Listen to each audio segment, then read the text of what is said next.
जो भी समुचित कार्रवाई होगी उनको करने का प्रयास करेंगे। श्री भागचंद टाकड़ा। माननीय अध्यक्ष महोदय, राजस्थान विधानसभा के कार्य तथा प्रक्रिया संचालन संबंधी नियम 131 के तहत प्रदेश में फल सब्जियों सहित खाद्य वस्तुओं में मिलावट के कारण फैल रही बीमारियों के संबंध में आदरणीय चिकित्सा एवं स्वास्थ्य मंत्री जी का ध्यान आकर्षित करना चाहता हूं। माननीय मंत्री जी। माननीय अध्यक्ष महोदय, ये एक बहुत गंभीर विषय है कि जिस तरीके से मिलावट हो रही है, जिस तरीके से आप और हम सब लोग जो हमारा कंजम्पशन एक तरह का पॉइजन जो है हम खानों के साथ ले रहे हैं।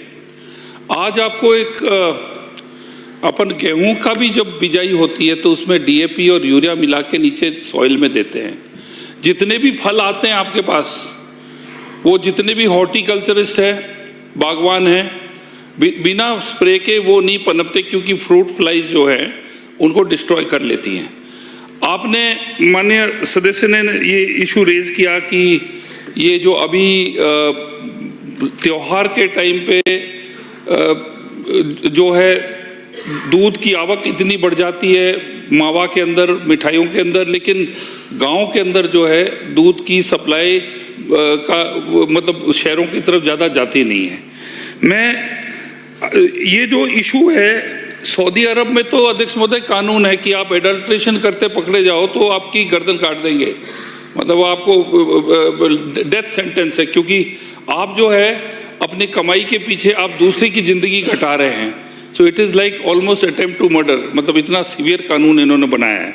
लेकिन अब जो स्थिति है हर स्टेट में है, मैं माननीय सदस्य को ये बताना चाहूँगा कि सबसे पहले हमने जो है टोटल इंस्पेक्शन जो हमने किए वो हमने जो 3/3/2025 से 11/3/2025 तक 1340 इंस्पेक्शंस किए, 3000 सैंपल्स हमने लिए।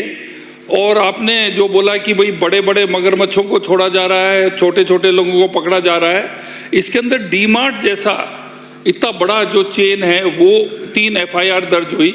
मैं नाम नहीं लेना चाहता हूँ, बहुत बड़े बड़े जो मिठाई की दुकानें हैं उन पे रेड्स होके उनके ऊपर भी पनिशमेंट हुई। और मैं आपके माध्यम से ये बताना चाहूँगा कि जो FSSAI है, जो बॉडी है फूड सेफ्टी की, जो गवर्नमेंट ऑफ इंडिया की, वो according to act safety food safety act के तहत वो हर स्टेट के लिए एक नंबर ऑफ सैंपल्स कितने महीने के करने, वो एक टारगेट सेट करती है। और आपको खुशी होगी अध्यक्ष महोदय कि राजस्थान को जो है नंबर 1 माना गया था। हमने जो सैंपलिंग इन्होंने हमें बताई थी उससे 250% राजस्थान के अंदर हमारी सरकार ने सैंपलिंग करी है, 250% प्लस। हमारा स्टेट राजस्थान का उनके रिकॉर्ड्स में आप उनकी साइट पे जाके देख ले, Rajasthan was rated number 1 state, number 1। अब इसके अलावा हमारे पास क्या विकल्प है? एक तो फूड टेस्टिंग जो लैब्स हैं वो बढ़नी चाहिए, और उसके हम अधिकारी जो है हमें बड़ी तादाद में लेने हैं। उसके अंदर भी हमने हमारी जो सरकार की, हमारी मुख्यमंत्री जी की जो सीरियसनेस रही है, हमारे 11 जो है फंक्शनल लैब्स थे पहले पुराने, अलवर, भरतपुर, कोटा, बीकानेर, अजमेर, उदयपुर, बांसवाड़ा, चूरू, जालोर, जयपुर, जोधपुर। अब इसके बाद में ये 11 तो हमारे फंक्शनल थे अभी तक। अब हमारे जो 7 हमने कंप्लीट किए हैं, सीकर, नागौर, बाड़मेर, श्रीगंगानगर, धौलपुर, भीलवाड़ा और 12, ये भी अब जल्दी चालू होने वाले हैं। तो आपके 11 से आपकी 18 लैब्स हो जाएंगे। बहुत इजाफा है अध्यक्ष महोदय। और उसके अलावा अभी जो नया हमारा बजट आया है जो 2025-26 का, उसमें माननीय मुख्यमंत्री जी ने 7 और लैब उन्होंने सैंक्शन कर दिए हैं। हनुमानगढ़, सवाई माधोपुर, जैसलमेर, पाली, सिरोही, चित्तौड़गढ़ और डूंगरपुर। अभी हमारे पास फूड सेफ्टी ऑफिसर्स पूरे राजस्थान के अंदर हमारे पास है 97, 100 से भी कम है। और हम अभी 300 अभी हम नई रिक्रूटमेंट कर रहे हैं। तो ये सब चीज़ों को देखते हुए मैं माननीय सदस्य को ये जो मैंने आपको फिगर्स दिए हैं, सब कुछ दिए हैं, और आपको मैं ये भी बता दूंगा कि जो आपने जो इशू रेज किया है कि ये जो 1340 फूड इंस्पेक्शन जो किए थे 3,363 सैंपल्स जो कलेक्ट किए थे वो 3/3/2025 से ये 8 दिनों के अंदर, उसके अंदर मैं आपको जो माननीय सदस्य को कितना कैटेगरी वाइज कितने लोगों के सैंपल्स गलत पाए गए, उसके अंदर कितने डिस्ट्रॉय किए जाए, लिस्ट बहुत लंबी है। और मैं माननीय अध्यक्ष जी, मैं इस सदन को मैं आश्वासन देता हूं कि हमारी सरकार बहुत सीरियस है। नंबर 1 हमें रेट किया गया है। हमारी जो 97 से 300 और हम इंस्पेक्टर्स ले रहे हैं, और जो ये टोटल जो हमारे पास जो लैब्स हैं 11 से ये 25 लैब हो जाएंगी, तो हम सही दिशा में सही कदम ले रहे हैं। हम कमिटेड हैं राजस्थान के हमारे जो जितने भी हमारे भाई बंधु बहनें हैं कि ये पॉइजनिंग जो प्रोसेस है इसको हम बहुत ही, फूड पॉइजनिंग को बहुत सीरियसली लिया जाए। माननीय सदस्य। माननीय अध्यक्ष महोदय, अभी मंत्री जी द्वारा कहा गया कि प्रदेश भर में त्योहारों के समय शुद्ध के लिए युद्ध अभियान चलाकर विभाग द्वारा कार्रवाई की जाती है। ये सब त्योहारों के समय ही नहीं, आज अगर दिन की अपन शुरुआत करते हैं तो एक चाय से करते हैं, और जहाँ पशुधन संख्या जिस गांव में है ही नहीं या है तो नाम मात्र की है, और वहाँ उस बीएमसी के अंदर अगर 2000 से 3000 लीटर दूध आ रहा है, तो वो आ कहाँ से रहा है जब पशुधन उस गांव के आसपास की संख्या में है ही नहीं। सरकार के पास पशु जनगणना के डाटे भी होंगे, उस डाटा का अनुपात उस दूध के अनुपात से नापा जाए तो कहीं 5 गुना, 10 गुना, 15 गुना, 25 गुना तक दूध उस डेयरी पर आता है। तो ऐसा संयुक्त अभियान चलाकर ऐसी व्यवस्थाएं की जाए जिससे आम आदमी को जो जहर परोसा जा रहा है ये जहर नहीं मिले। हर जगह अभी 1340 सैंपलों पे इन्होंने कार्रवाई की, 3000 कोई सैंपल इन्होंने लिए, लेकिन ऐसे सैंपल लिए जहां किसी दुकानदार को, ये बड़ी बड़ी जो फैक्ट्रियां हैं जहां उत्पादन होता है उस उत्पादन वाले को ही कवर किया जाए, या उस पर कोई नया कानून ऐसा बनना चाहिए। ये आम जनता की मांग है कि आने वाले समय में इतनी बीमारियां हो रही हैं और ये सब खाने पीने की वस्तुओं से ही हो रही हैं। गंदे नाली के पानी से जो सब्जियां हो रही हैं शहर के नज़दीक, उन पे भी एक रोक लगनी चाहिए जिससे बीमारी होने की संख्या कम हो।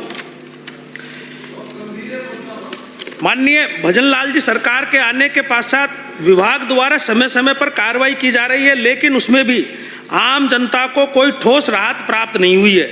सरस घी जो कि राज्य सरकार का उपक्रम है के माध्यम से आम जनता को प्राप्त होता है, उसमें भी नकली डिब्बे बाजार में बिक रहे हैं, उसकी भी एक ठोस कार्रवाई होनी चाहिए। और ज़्यादा ही नहीं, केवल दौसा जिले की बात करूँ तो दौसा और करौली जिलों की संयुक्त में एक मोबाइल फूड टेस्टिंग लैब वाहन संचालित है। उक्त वाहन में तैनात कार्मिक तथा द्वारा त्योहारों के समय दोनों जिलों में एक साथ मिलावटखोरों के विरुद्ध प्रभावी जांच नहीं हो पाती है। माननीय अध्यक्ष महोदय, मैं आपके माध्यम से माननीय चिकित्सा मंत्री एवं स्वास्थ्य मंत्री जी से निवेदन करता हूं कि कम से कम प्रत्येक जिले में 2-2 मोबाइल फूड टेस्टिंग लैब वाहन उपलब्ध कराए जाएं। साथ ही प्रदेश में जांच प्रयोगशालाओं की संख्या बढ़ाई जाए ताकि लिए गए सैंपलों की समय पर जांच रिपोर्ट उपलब्ध होने पर मिलावटखोरों के विरुद्ध दंडनीय कार्रवाई हो। राज्य सरकार छोटी छोटी मछलियों के बजाय बड़े मगरमच्छों के खिलाफ कार्रवाई कर ऐसा सख्त कानून बनाए जिसमें ऐसी मिलावट करने वाले निर्धारित मात्रा से अधिक रासायनिक या कीटनाशक दवाइयों का प्रयोग करने वालों की सख्ती से जांच के साथ कार्रवाई हो तथा शुद्ध के लिए युद्ध अभियान केवल त्योहारों के समय ही नहीं अपितु पूरे वर्ष समय समय पर किया जाए ताकि आम जन को मिलावटी सामान से निजात मिल सके। ऐसा सरकार से मेरा विशेष आग्रह है। धन्यवाद। माननीय मंत्री। अध्यक्ष जी, ये सही है कि शहरों के अंदर गंदे नाले के पानी से जो सब्जियां उगाई जा रही है, इसके ऊपर जो भी म्यूनिसिपैलिटी है, नगर निगम है, इनको बहुत स्ट्रिंजेंट एक्शन लेना चाहिए क्योंकि ये सही है कि ये पानी को जो ये है इसके लिए यूज़ कर रहे हैं वेजिटेबल्स और इनके ग्रोथ के लिए। इसके अलावा मैंने माननीय सदस्य को 3 चीज़ें मैंने बता दी। एक तो हम लैब्स बढ़ा रहे हैं, और बहुत बड़ी तादाद में बढ़ा रहे हैं। हम हमारा मैन पावर 97 से उसको 400 ले जा रहे हैं। अब थोड़ा एडवर्टाइजिंग कैंपेन्स भी हम चलाएंगे और मोबाइल वैन्स भी हम बढ़ाएंगे। लेकिन जो जनता का जो माइंडसेट है, जो गिल्टी लोग हैं और जो ये मिलावट करते हैं, और जैसे मैं अब जब तक आप किसी को गिल्टी प्रूव नहीं कर सकते हो तो नाम लेना इस सदन में उचित नहीं है, क्योंकि बहुत बड़े बड़े हमने जो है कारखाना, मतलब जो मिठाई की दुकानें वगैरह है, हमने रेड्स की है, उसकी इन्वेस्टिगेशन अभी चल रही है। तो ये नहीं कि हम छोटे लोगों को पकड़ रहे, बड़े लोगों को नहीं पकड़ रहे। और जहाँ गांव की आपने बात करी कि भाई वहाँ कितना पशुधन है, ये अब गाय भैंसे तो हम गिन नहीं सकते गाँव के अंदर। अब वो अगर मिलावट हो रही है वो सब शहर में हो रही है, और अब कितना सप्लाई दूध का कहाँ से हो रहा है वो जो है उसका हमारे विभाग का, उसके ऊपर हम नियंत्रण नहीं कर सकते। अगला जनागर श्री पूसाराम गोदारा।